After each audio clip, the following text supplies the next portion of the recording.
Natalee Holloway. On Monday, May 30th, 2005, 124 graduating seniors from Mountain Brook High School in Alabama were supposed to fly home from Aruba after a 5-day celebration trip. One of them never made it to the airport. Her packed luggage and passport were still sitting in her hotel room. She was 18 years old, and it would take 18 years before anyone finally confessed to what happened to her. Natalee Ann Holloway, born October 21st, 1986, in Memphis, Tennessee, was raised in Mountain Brook, Alabama. She graduated with honors, was a National Honor Society member, and had a University of Alabama pre-med scholarship waiting for her. Her mother, Beth, had remarried businessman George "Jug" Twitty. Her father, Dave, worked as a State Farm insurance agent. On May 26th, Natalee and her classmates flew to Aruba with 7 chaperones and checked into the Holiday Inn on Palm Beach.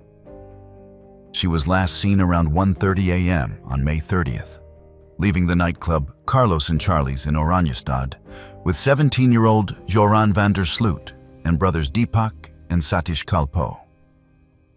Van der Sloot gave at least 3 contradictory accounts of what happened after they left the club. First, he claimed they drove to the Arashi lighthouse. Then, he said he left her on a beach near the Marriott. Each story collapsed under scrutiny. 50 Dutch Marines, 3 F-16s with infrared sensors, hundreds of volunteers, and the FBI searched the island. Over $3 million, 40% of the Aruban police operational budget, was spent. Van der Sloot and the Kalpoes were arrested June 9th, rearrested August 26th, and all released September 3rd for lack of evidence. Aruban prosecutors formally closed the case in December 2007. Natalee's body was never found. Joran van der Sloot, born August 6, 1987, in Arnhem, Netherlands, had moved with his family to Aruba in 1990, where his father was training to be a judge. His own mother described him as a habitual liar who had a tendency to sneak out of the house at night to go to casinos. In February 2008, Dutch crime journalist Peter R. de Vries aired hidden camera footage in which van der Sloot said Holloway had suffered a seizure and that a friend dumped her body at sea. De Vries won an international Emmy for the piece. Then van der Sloot killed again. On May 30th, 2010, exactly 5 years to the day after Holloway vanished, 21-year-old Peruvian student Stephanie Flores was found beaten to death in a Lima hotel room registered to van der Sloot. He fled to Chile, was extradited, confessed on June 7th, and was sentenced to 28 years in January 2012. An additional 18 years were added in January 2023 for trafficking contraband inside the prison. But the Holloway confession did not come until 2023.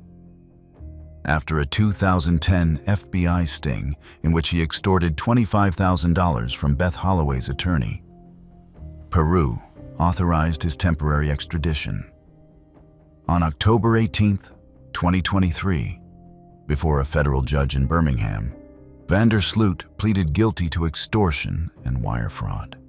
In a proffer, he confessed that Holloway kneed him after he tried to grope her, and he kicked her in the face, struck her with a cinder block, and pushed her body into the ocean. He was sentenced to 20 years federal, concurrent with Peru. Beth told the court, "You are a killer. I want you to remember that every time that jail cell door slams." She also noted he went home and checked the soccer scores, got on a porn site, and got up and took a shower and went to school. Van der Sloot is held at Ancon Y prison outside Lima, with a release scheduled for June 2045. On December 12, 2025, Peruvian guards found him seriously injured after an attempted suicide. Natalie was declared legally dead January 12, 2012. Beth founded the Natalie Holloway Resource Center in 2010. 18 years for a confession, a second victim on the exact same anniversary, and a body that has never been found. But in the next case, the body was found inside a suitcase, buried in the woods outside a city, and the killer had gone on another date before the victim was even reported missing. Grace Millane. On December 1, 2018, a 22-year-old British woman on a solo round-the-world trip walked into a hotel in Auckland, New Zealand, with a man she had just matched with on Tinder. It was the eve of her 22nd birthday. She never walked out. Within hours, the man was searching his phone for hottest fire, rigor mortis, and flesh-eating birds. He then went on another Tinder date. Grace Emmy Rose Millane, born December 2, 1996, in Wickford, Essex, was the youngest of 3 children of property developer David Millane and Gillian Millane. She had recently graduated from the University of Lincoln with a degree in advertising and marketing, and was described by her family as always adventurous, always smiling. In mid-October 2018, she began a year-long solo trip, traveling South America before arriving in Auckland on November 20th. On November 30th, she matched with Jesse Shane Kempson on Tinder. On the evening of December 1st, the eve of her birthday, they met at 5:45 p.m. under the Sky City Tower. CCTV shows them entering the lift at the City Life Hotel at 9:41 p.m. Justice Simon Moore later concluded she died before 1:29 a.m. on December 2nd. When Kempson's phone logged a search for Waitakere Ranges, what followed was chilling in its calmness. Kempson's phone showed he searched Waitakere Ranges, then hottest fire, watched explicit content, and took 7 photos of her body around 1:45 a.m. At 6 a.m., he searched rigor mortis, extra large bags, carpet cleaner, and later, flesh-eating birds. He bought a large suitcase and went on another Tinder date the same day Grace was dead in his hotel room. How does someone go on a date while the person they just killed is still in the room? Grace's parents alerted police after she failed to acknowledge her father's birthday on December 2nd. Kempson was arrested December 8th. Her body was found December 9th in a suitcase buried 10 meters off Scenic Drive in the Waitakere Ranges. The Auckland High Court trial opened November 4th, 2019, before Justice Moore. 3 women Kempson had met on Tinder testified to his pattern of choking during encounters. One described an experience almost identical to what happened to Grace. Crown prosecutor Brian Dickey called his accounts a labyrinth of storytelling and lies.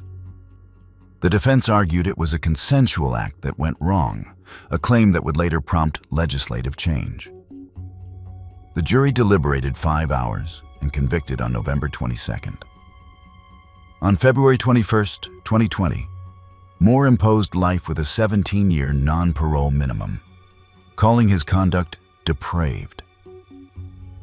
His murder appeal was dismissed December 18, 2020, and the Supreme Court declined leave June 29, 2021.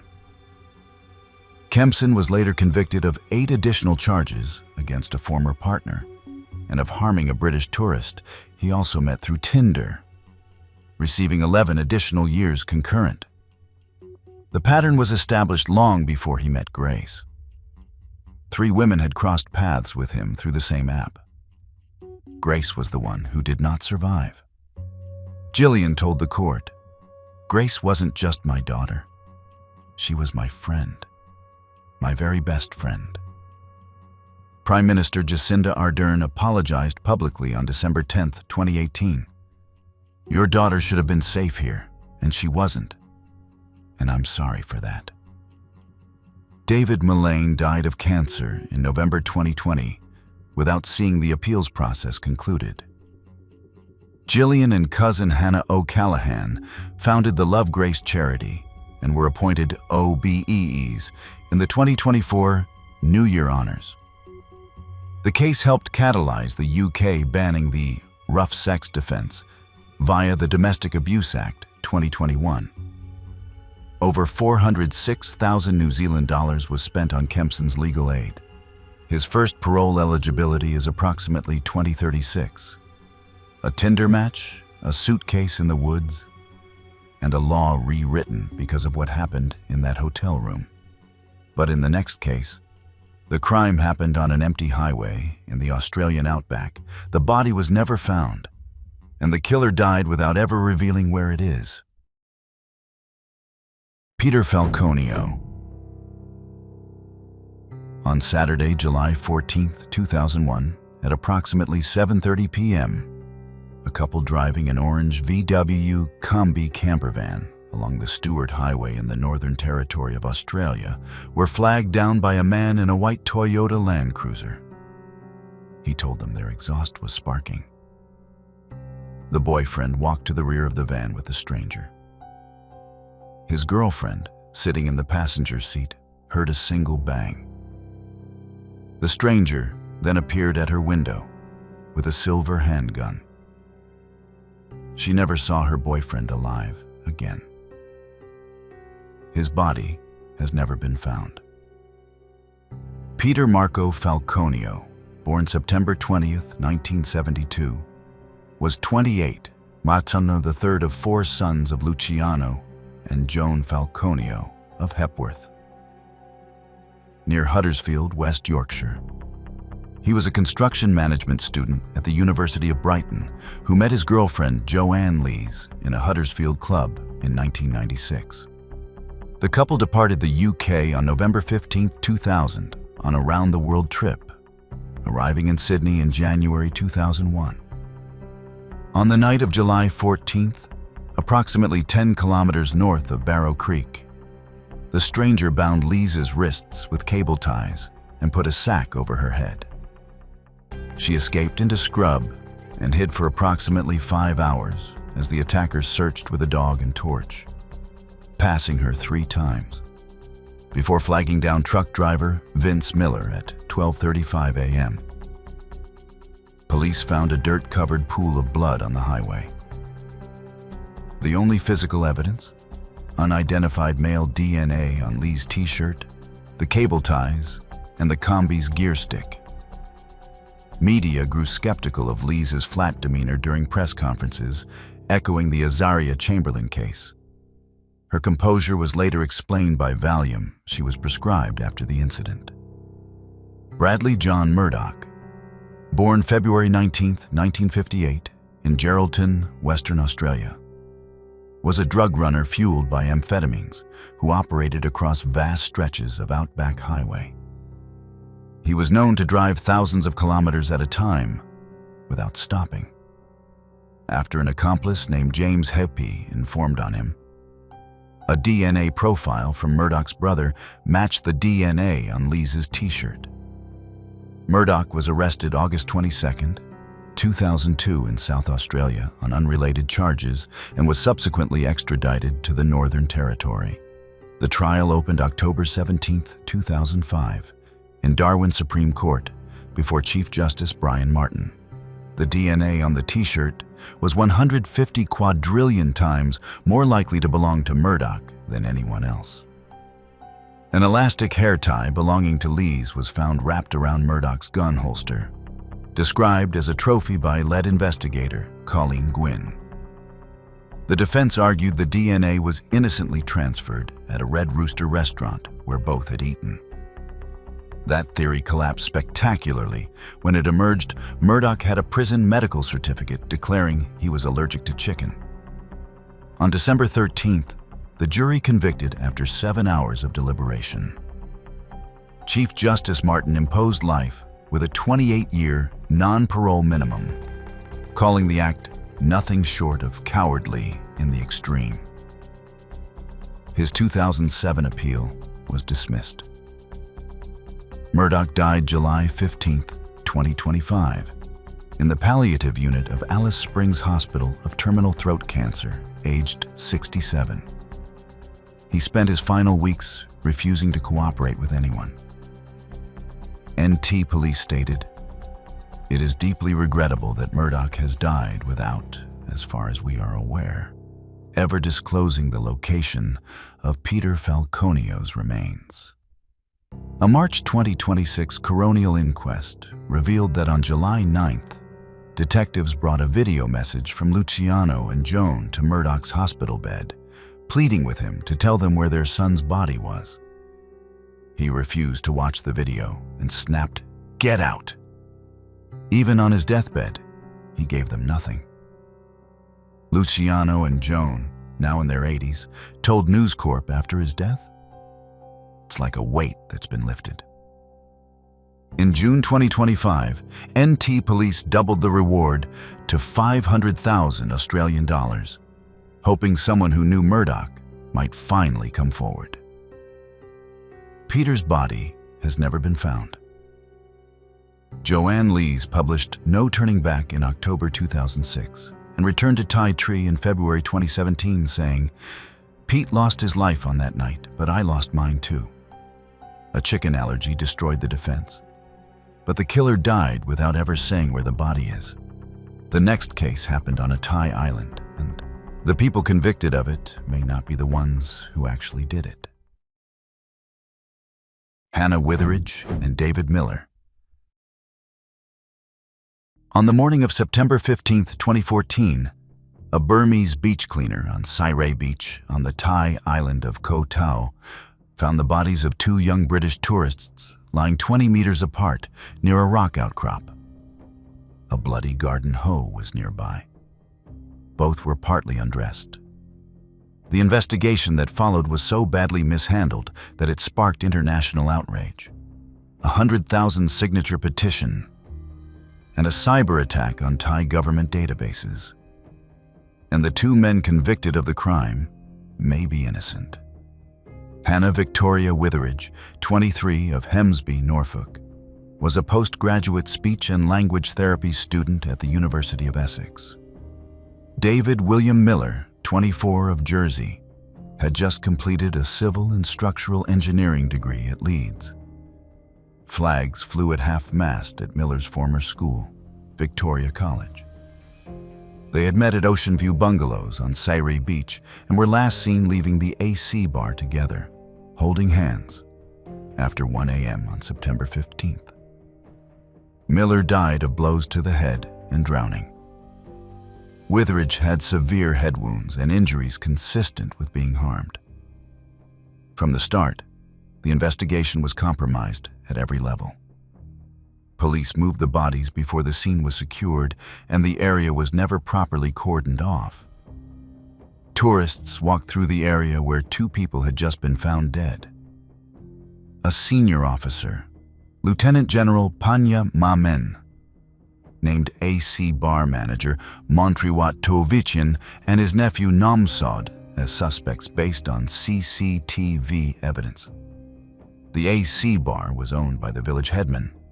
Instead of pursuing that lead, Panya was promptly transferred off the case.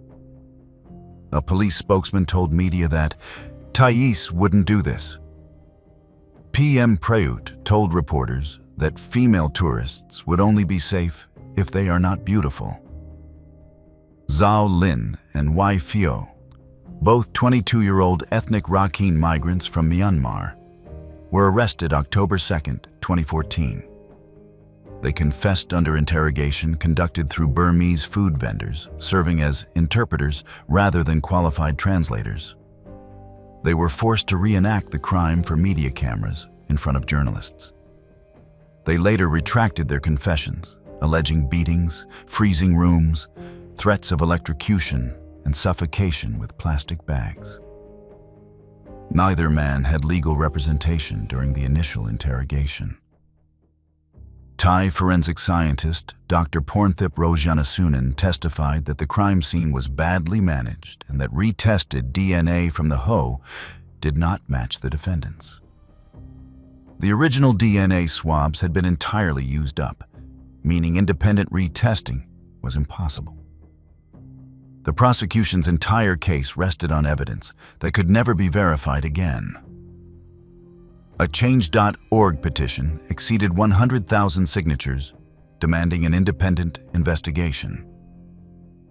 The UK National Crime Agency later admitted in 2019 that it had unlawfully passed phone records to Thai police. If you have made it this far and enjoy deep dives like this, make sure to subscribe and hit the notification bell so you never miss one of these. On Christmas Eve, December 24th, 2015, both men were sentenced to death at Koh Samui Provincial Court. The verdict sparked protests across Myanmar and an anonymous-linked cyber attack that leaked approximately 100 Thai court and prison databases. The March 2017 appeals court and August 29, 2019. Supreme Court both upheld the convictions. Every legal avenue was exhausted. On August 14, 2020, the King's birthday decree commuted the death sentences to life imprisonment. The Miller family said they were grateful to His Majesty, the King of Thailand, for showing his clemency. Both remain in Bang Kwang Central Prison. Zhao Lin told journalists in 2016, "If I killed anyone, I stay here. Why am I here? I think about that all the time." A Bangkok Post opinion writer observed that practically no one believes they really brutally murdered English tourists. A botched crime scene, confessions extracted through food vendors, and 2 men in prison that almost nobody believes actually did it. But in the next case, there is no question about who did it. The killer confessed in his own police statement. The problem is what he said. Christe Chen.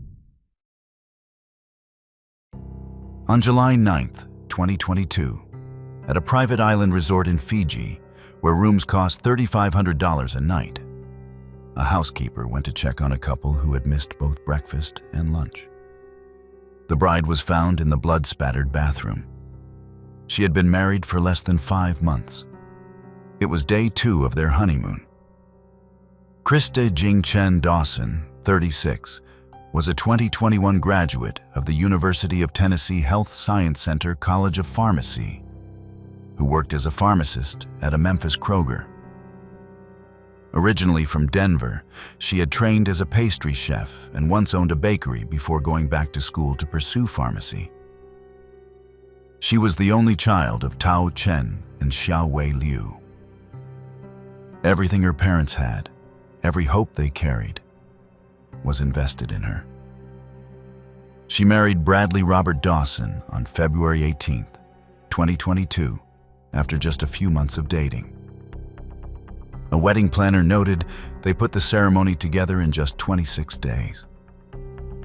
Dawson, 38, worked as an IT specialist at a youth services organization and had, according to his own attorney, honeymooned in Fiji with a previous wife just 2 years earlier. They arrived in Fiji on July 7, 2022, and checked into Turtle Island Resort, the 500-acre private island where The Blue Lagoon was filmed. They were assigned Boer 15 at approximately $3,500 a night. On July 8th, staff saw them arguing at the floating bar. Australian guest Mark Andrew Bresky, in the adjacent cottage, testified he heard banging and a scream around 12:40 a.m. on July 9th. When housekeeper Tamasi Maui found Chris the next day, Dr. Avakali Mate recorded homicide by traumatic brain injury, with severe bilateral facial swelling and lacerations so deep around the eyes that the morgue attendant feared embalming fluid would leak. The injuries were so extensive that the family's attorney later said embalming was impossible. Where was Dawson? He had fled by kayak approximately 3 miles across open ocean to Matakawalavu Island in the middle of the night. He was found the next day, by local man Manoa Ratulele, carrying his passport, driver's license, over $1,000 in cash, and credit cards belonging to both himself and Christe, but had left his cell phone and GPS watch behind at the resort. He took everything he needed to disappear, but left behind the two things that could track his movements. He was arrested approximately 36 hours later and initially refused to provide a DNA sample. Who kayaks 3 miles across open ocean in the dark of night carrying their passport and cash, but deliberately leaves their phone behind? After 2.5 years in remand in Fiji, Dawson faced an 8-day bench trial before Justice Riaz Hamza at Lautoka High Court. He pleaded not guilty and declined to testify in his own defense. His defense counsel argued Christe fell while intoxicated, but his own police statement, read aloud in court, contradicted that theory entirely. Our argument moved towards where the toilet was, and that was when Christ pushed me, and that was when I lost it. On December 19, 2024, Hamza found him guilty beyond a reasonable doubt. On February 11, 2025, he imposed the mandatory life sentence with an 18-year minimum, stating, "What should have been a truly joyous and memorable vacation was turned into a nightmare." Christe's mother, Xiao Wei Lu, told the court, "I can only hope that the rest of your life is filled with misery, loneliness, and despair. You are a monster." Her father, Tao Chen, said, "She was my only child, my reason for living." A $3,500 a night resort, a kayak escape across open water, and a man's own words in his police statement that sealed his conviction. But in the next case, the husband walked free despite 4 co-conspirators being convicted, and the victim's family is still waiting for answers. Annie Dewani. On the evening of November 13, 2010, a newlywed couple on honeymoon in Cape Town, South Africa, asked their shuttle driver to take them on a detour through a township after dinner.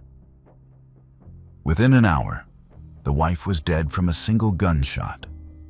The husband was standing on the side of the road unharmed, and the driver was already cooperating with police. 4 men were eventually convicted in connection with the killing. The husband, who prosecutors alleged ordered the entire thing, was acquitted before he even called a single witness. Ani Nina Hindocha, born March 12, 1982, in Mariestad, Sweden, was a Swedish national of Gujarati descent whose parents Vinod and Neelam had been expelled from Uganda under Idi Amin. She trained as an engineer and worked in marketing at Ericsson in Stockholm before moving to London in March 2010. She married British care home millionaire Shrien Dewani on October 29, 2010, at Lake Powai, Mumbai, in a lavish Hindu ceremony. Her cousin Sneha Mashru later testified that Ani had been considering ending the marriage before the honeymoon even began. The couple landed in Cape Town on November 7, 2010, toured Kruger National Park, and checked into the Cape Grace Hotel. On the evening of November 13th, shuttle driver Zola Tongo drove them to Surfside Restaurant in Strand, then into Gugulethu Township, where 2 gunmen hijacked the vehicle. Tongo and Shrien were ejected unharmed. At 7:50 the next morning, Ani's body was found in the abandoned vehicle in Khayelitsha, killed by a single gunshot that entered through her left hand into her neck and chest. Per Tongo's plea affidavit, Shrien had approached him and asked if I knew anyone that could have a client of his taken off the scene, offering 15,000 rand, approximately 1,300 pounds. Shrien later claimed the money was for a surprise helicopter trip he was planning for Ani. The co-conspirators were dealt with swiftly. Zola Tongo received 18 years in December 2010, and was released on parole in June 2022. Mziwama Doda Kwabe received 25 years in August 2012. Solili Manjeni received life in November 2012, but died of a brain tumor in custody on October 18, 2014. Monde Mbolombo received full immunity despite admitting he lied under oath. Shriyan flew back to the UK on November 17, 2010, and fought extradition for over 3 years, citing severe depression and PTSD. He was finally extradited on April 7, 2014. In his 37-page plea before the court, he admitted, "I consider myself to be bisexual." The prosecution called Leopold Leiser, known as the German Master, a sadomasochism escort who testified Dewani had visited him 3 times and confided he could not find a way out of his engagement without being disowned by his family. Leiser later died by his own hand in September 2016. How do 4 people get convicted in the same case? But the man, prosecutors say, ordered it walks free. On December 8, 2014, before Dewani called a single witness, Judge Jeanette Traverso granted the defense's application to dismiss the case. Her ruling stated that Tongo gave evidence to the court which is so improbable and contains so many mistakes, lies, and inconsistencies that one simply cannot know where the lies end and the truth begins. The prosecution declined to appeal. The UK coroner ruled in October 2015 that an inquest would not resume. Shriyan Dewani, now 46, lives in London with his Brazilian partner and is director of Evolve Care Group. Ani's uncle, Ashok Hindocha, said, "We accept he did not murder Ani, but he lied to us and had a very secret gay life. He owes us an apology." The Hindocha family marked the 15th anniversary on November 13, 2025. Still without the answers they have been seeking for over a decade. 4 convictions, 1 acquittal, and a family that accepted the verdict but never received an apology. But in the next case, there was no mystery about who did it. The killer's own daughters watched it happen from the balcony of an adjoining cabin on a cruise ship. Christy Manzanares. On the evening of July 25, 2017, on the 7th deck of the Emerald Princess cruise ship somewhere between Ketchikan and Juneau, Alaska, a 39-year-old mother of 3 told her husband she wanted a divorce. He ordered their 2 daughters out of the cabin. Minutes later, they heard her scream. From the adjoining balcony, they saw their father straddling their mother and striking her repeatedly. Many passengers on the ship assumed the emergency calls that followed were part of a Sherlock Holmes murder mystery dinner theater play being performed that same evening. They were not. Christy Lee Manzanares, 39, of Santa Clara, Utah, was a real estate agent and Southern Utah University alumna. She was a devoted mother to 3 daughters. Friend Miranda Barnard called her the light of our lives. The family had boarded the ship in Seattle on July 23rd for a 7-night Alaska cruise marking the couple's 18th wedding anniversary. They shared 2 adjoining Dolphin Deck mini suites, D726 and D728, with Christy's father Jeff Hunt, brothers, and extended family. On July 25th, after a fishing excursion in Ketchikan, Kenneth drank heavily at dinner and forcibly kissed Christy against her wishes. Back in cabin D726 around 8:50 p.m., Christy told him she wanted a divorce and that he should disembark at Juneau. He ordered their 2 daughters out of the room. Minutes later, they heard her scream and the words, "Don't come in here." From the adjoining balcony, they watched their father striking their mother repeatedly in the head with closed fists. Prosecutors later said Kenneth used his fist as a hammer on the face of his wife. Her father and 2 brothers rushed into the cabin and found Christy covered in blood with a severe head wound. Asked what happened, Kenneth replied, "She would not stop laughing at me." He then dragged her body toward the balcony, apparently to throw her overboard and into the dark Alaskan waters below, until one of her brothers grabbed her ankles and physically stopped him from pushing her over the railing. Had he succeeded, Christy's body would likely have never been recovered. The ocean would have swallowed every piece of evidence. What kind of person tries to throw his wife's body off a cruise ship while her own father is standing in the doorway watching? The FBI took jurisdiction because the crime occurred on a U.S.-flagged vessel. The Emerald Princess skipped its scheduled stop at Tracy Arm Fjord and sailed directly to Juneau, where 15 agents boarded the ship and conducted 200 interviews with passengers and crew. Kenneth was charged under federal law. He pleaded guilty to second-degree murder on February 7, 2020. On June 3, 2021, U.S. District Judge Timothy Burgess sentenced him to 30 years plus 5 years supervised release. Burgess stated, "The Manzanari's daughters no longer have a mother. The profound impact of her violent death at his hands will echo through the family for all time." Kenneth's defense argued an IQ of 80, undiagnosed bipolar disorder, and a combination of Adderall, testosterone, opioid medication, and an erectile dysfunction substance mixed with alcohol created a perfect storm. Prosecutors countered with a history of broken appliances, holes punched in walls, and forcible restraint of his wife going back years. 6 weeks after sentencing, on the morning of July 14, 2021, correctional officers found Kenneth unresponsive in his cell at Lemon Creek Correctional Center in Juneau at 6:59 a.m. He was pronounced dead at 7:42 a.m. Alaska Dock said no foul play was suspected, but declined to release the cause of death. His appeal was rendered moot by his passing.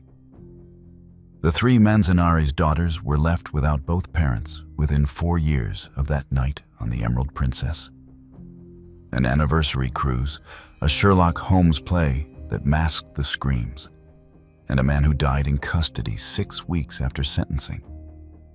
But in the next case, a mother was killed on vacation by her own daughter and her daughter's boyfriend, and the body was stuffed inside a suitcase. Sheila von Visa Mack. On August 12, 2014, a taxi driver at a luxury resort in Bali, Indonesia, was asked by a young couple to load a large suitcase into his vehicle. As he drove them away from the hotel's back exit, he noticed blood leaking from the bag. Hotel security told him to drive it straight to the police station. Inside the suitcase was the body of the young woman's own mother. Sheila Ann von Wiesa Mack, 62, was a Simmons College political science graduate who had once worked for Senator Ted Kennedy. She told friends, "I even poured tea for Rose Kennedy a time or two." She was the widow of composer James L. Mack, who died suddenly in Athens in 2006. Oak Park police were called to the family home 86 times between January 2004 and June 2013. Sheila's last email, dated August 8, 2014, read, "I am more frightened than ever. I will keep in touch." Sheila used Starwood Hotel points to book first-class flights to the St. Regis Bali Resort in Nusa Dua. Friends had begged her not to bring her daughter, Heather Mack, who was then 19. Heather used Sheila's credit card to book her boyfriend, Tommy Schaefer, an aspiring rapper known as Tommy X, a business-class ticket. He checked in on August 11th. Heather was a few weeks pregnant.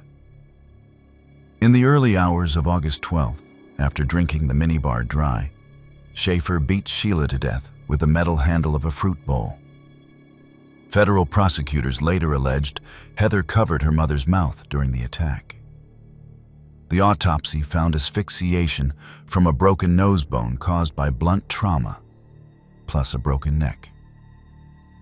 Prosecutors wrote that Sheila struggled to stay alive, meaning that in the last moments of her life, she realized that her daughter and only child was responsible for her death. Text messages extracted from their phones revealed what investigators called Bonnie and Clyde talk. They used saying hi as a code for the act itself and discussed the anticipated $1.5 million inheritance. Schaefer wrote, "I can't wait to be rich. It's crazy like money nothing rules the world." Heather wrote, "I also know what is in my control, the witch. I have been watching her routine." Cousin Robert Ryan Justin Bibbs had coached Schaefer by text from Chicago. Who texts their cousin instructions on how to carry out a plan to kill someone's mother in a hotel room on the other side of the world? On April 21st, 2015, Denpasar District Court convicted Schaefer of premeditated murder, sentencing him to 18 years and Heather to 10 years for assisting. Heather gave birth to daughter Stella on March 17, 2015, inside Karabokan prison. She was released October 29, 2021, deported and arrested by the FBI at O'Hare Terminal 5 on a sealed 2017 indictment.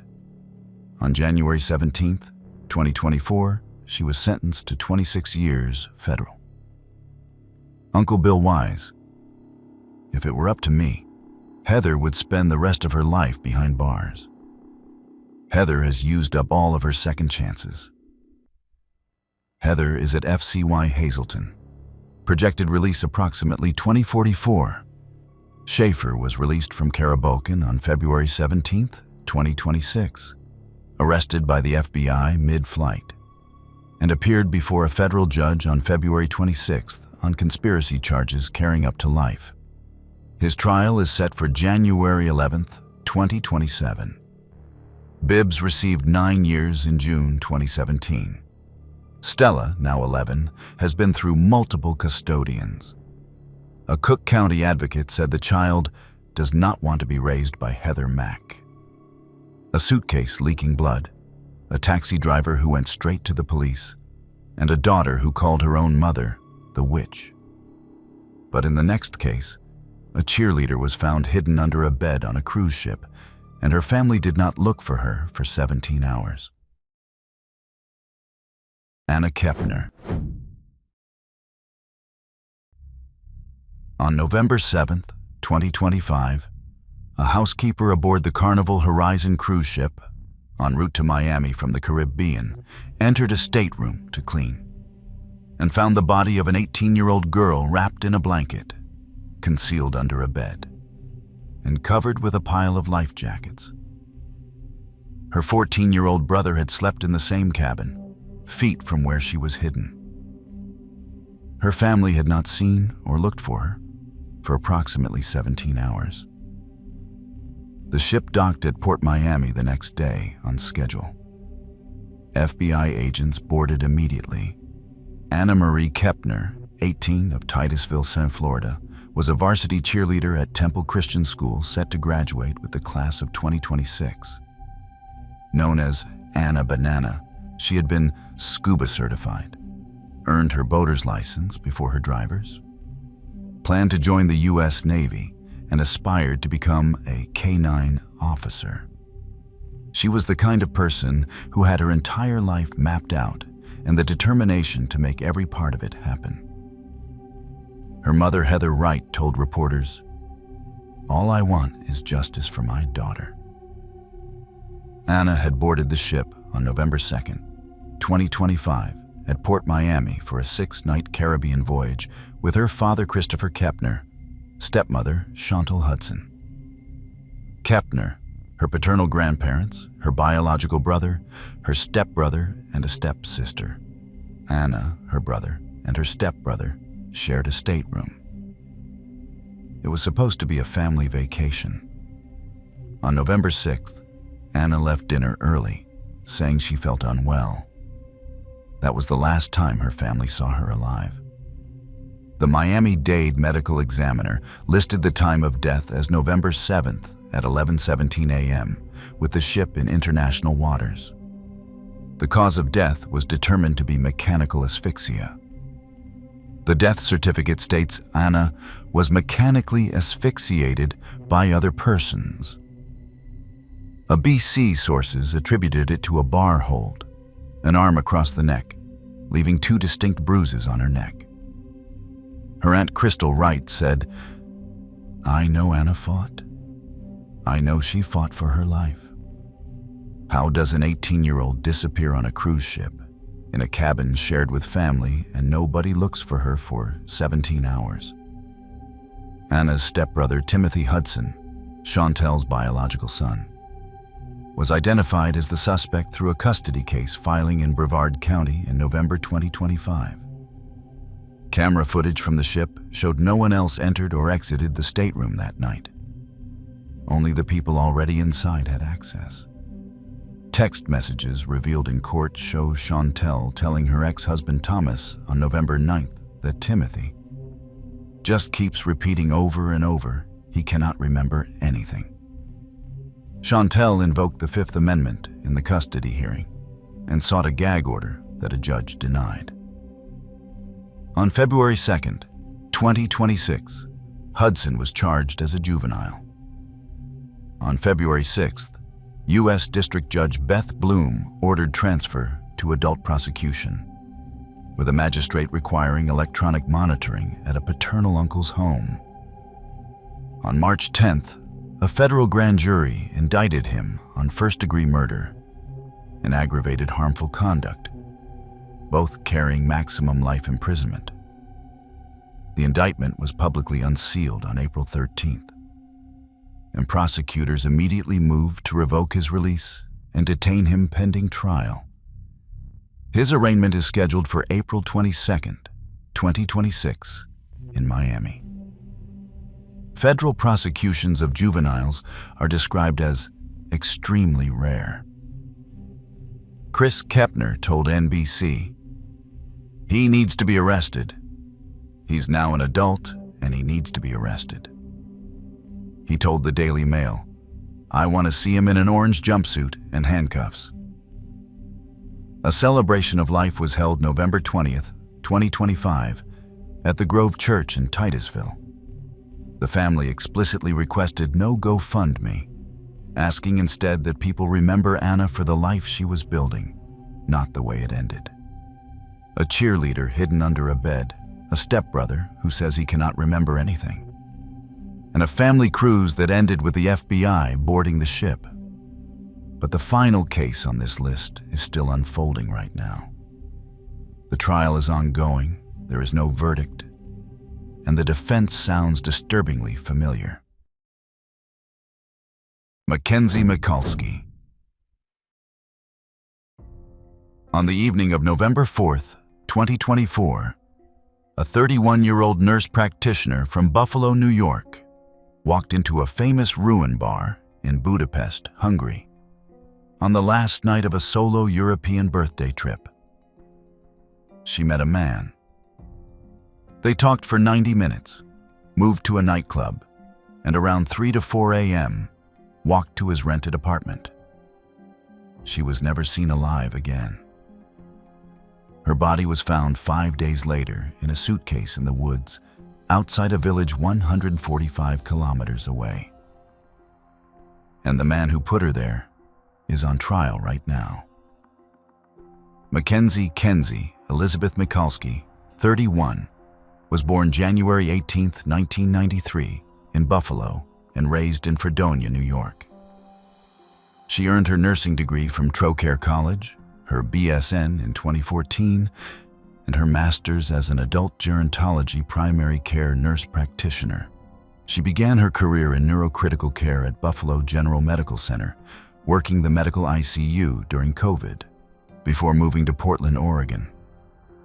where she was a neurosurgery nurse practitioner at Providence St. Vincent Medical Center. Friend Molly Eimer said, "Mackenzie was probably the brightest person I've ever met. She just had this spirit about her that was magnetic and absolutely joyful." Budapest was the final stop on her birthday trip. Her father Bill called it her happy place. She had been traveling with best friend Gretchen Tower, who left for Italy on November 4th. Kenzie went out alone that evening in Budapest's District 7, the Jewish Quarter Party district. She met the man, identified in court only by the initials LTM, a 37-year-old from Dublin, at Simpla Kurt, a famous ruin bar. They talked, moved to Instant Focus nightclub, and walked to his apartment in the early hours of November 5th. Per the Budapest chief prosecutor's indictment, during the intercourse, the man tied up the victim, then began to abuse her, and finally strangled her. He photographed her during and after. He cleaned the apartment, hid her body in a wardrobe, bought a large suitcase, rented a car, and drove approximately 145 kilometers southwest to Lake Balaton, hiding the suitcase in a wooded area near Antal Hill outside Sigliget. Friends and the U.S. Embassy reported her missing November 5th after she failed to check out and missed her flight. Budapest police reviewed CCTV from District 7 and arrested the Dublin man outside an apartment on the evening of November 7th. He confessed, insisting it was accidental, and led detectives to the suitcase on November 8th. Digital forensics revealed searches including, "Do pigs really eat dead bodies?" "What does a corpse smell like after it decomposes?" and "How reliable is the police in Budapest?" If he believed it was accidental, why was he searching how to dispose of a body and whether the local police could catch him? On November 3rd, 2025, the Budapest chief prosecutor filed a homicide indictment seeking life without parole plus deportation. Prosecutors offered a plea deal of 12 years. He refused, pleading not guilty to murder while admitting he caused her death, claiming it was accidental during a consensual encounter. The trial opened February 13th, 2026, before Judge Szabolcs Feher at the Budapest Metropolitan Court. He testified to drinking 200 to 500 milliliters of whiskey and approximately 10 beers that night. Toxicology confirmed Kenzie had no substances in her system. On February 23rd, the judge denied the defense's house arrest application, despite his parents offering over 50,000 euros in bail. The trial is continuing as of April 2026. No verdict has been reached. Bill and Jill Mikulski learned their daughter was dead mid-flight to Budapest. At a candlelight vigil on November 9th, 2024, Bill told the AP, "There was no reason for this to happen. I'm still trying to wrap my arms around what happened." Friends have carried a Help Kenzie travel token to countries around the world in her memory. This was all from our side today. Thanks for watching. Click here to check out another video.